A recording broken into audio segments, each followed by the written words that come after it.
है, being the richest man in the cemetery doesn't matter to me. Cemetery मतलब graveyard. Going to bed at night saying we have done something wonderful, that's what matters to me. मतलब मान लो हम किसी शमशान घाट में जाएं और वहां पर लिखा हो कि ये जो कब्र है, इस बंदे ने कमाया 1 लाख रुपए, इसने कमाया 2 लाख रुपए, इसने कमाया 10 लाख रुपए, इसने कमाया 1 करोड़, इसने कमाया 100 करोड़, इसने कमाया 1000 करोड़। कोई फर्क पड़ता है क्या? सब मिट्टी हो गए हैं और सारे जमीन के नीचे हैं, सब एक ही जगह पर है, तो उससे फर्क क्या पड़ता है कि आपने कितना कमाया?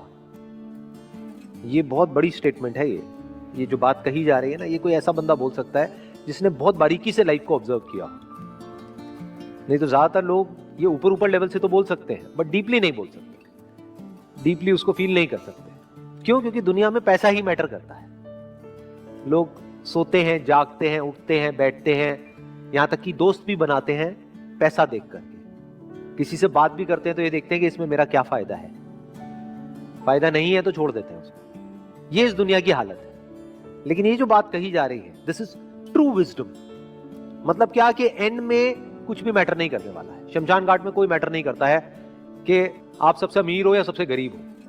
इसका मतलब ये नहीं है कि पैसा मैटर ही नहीं करता है। कुछ लोग एकदम से जंप करके इसका ये भी मतलब निकाल लेंगे कि पैसा मैटर नहीं करता है। वहां मैटर नहीं करता है, पहले तो मैटर करता है, क्योंकि जीने के लिए भी पैसा चाहिए ना। जैसे हवा पानी चाहिए तो जीने के लिए पैसा चाहिए आपको, तो पैसा मैटर करता है, लेकिन एट द एंड मैटर नहीं करता है। एट द एंड का एक और वर्ड भी हम यहां पे यूज कर सकते हैं, अल्टीमेटली, फाइनली। पैसा मैटर नहीं करता है।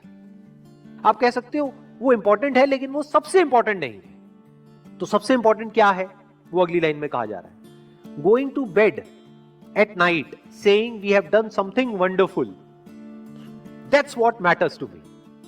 क्या कमाल की स्टेटमेंट है। अपने आप को क्या बोल रहे हैं सोने से पहले?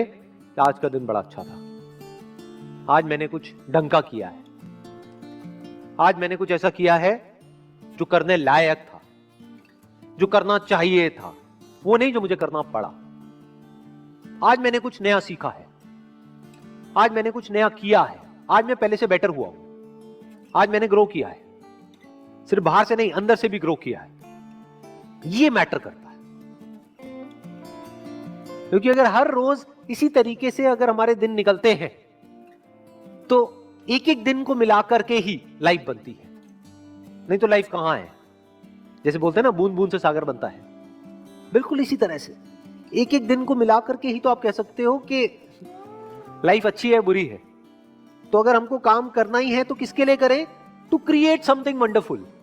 और जो बंदा कुछ एक्स्ट्रा ऑर्डिनरी क्रिएट करेगा, जिस भी काम को वो कर रहा है, उस काम में, अरे उसको सक्सेस तो मिलनी है, पैसा तो आना ही आना है उसके पास। As simple as that. जो सिर्फ पैसे के लिए कर रहा होगा, वो तो एक लिमिट तक ही कर रहा होगा ना, वो तो मीडियोकर हो गया। वो एक्स्ट्रा ऑर्डिनरी बन कैसे पाएगा? कोई आदमी है, मान लो जॉब कर रहा है और उसके माइंड में ये बैठा हुआ है कि मैं जो काम कर रहा हूं बस उतना ही करूंगा जितना मुझे पैसा मिल रहा है, तो अब वो एक लिमिट तक ही जिएगा और उस लिमिट में ही मरेगा। लेकिन अगर वो कहता है चलो मेरे को इस कंपनी में पैसा नहीं भी मिल रहा है, मेरी कदर नहीं भी है, लेकिन अगर मैं अपनी तरफ से 100% अपना डाल रहा हूं काम करने में, यानी कुछ एक्स्ट्रा ऑर्डिनरी काम कर रहा हूं, तो उस कंपनी के लिए नहीं कर रहा हूं, अपने लिए कर रहा हूं। जिससे कि कल को अगर मैं इस कंपनी को छोड़ के किसी और कंपनी में भी जाता हूं, यहां पे कदर नहीं हो सकता, वहां पे होगी, वहां नहीं होगी, चलो कोई तीसरी कंपनी में होगी, कहीं तो होगी। अरे अच्छे काम की कदर तो होती ही होती है। तो ये एक थॉट प्रोसेस एक आदमी की होनी चाहिए, तब वो कुछ एक्स्ट्रा ऑर्डिनरी लाइफ में अचीव कर सकता है। ये जो आम जो दुनिया की जो थॉट प्रोसेस है उससे बिल्कुल अपोजिट है।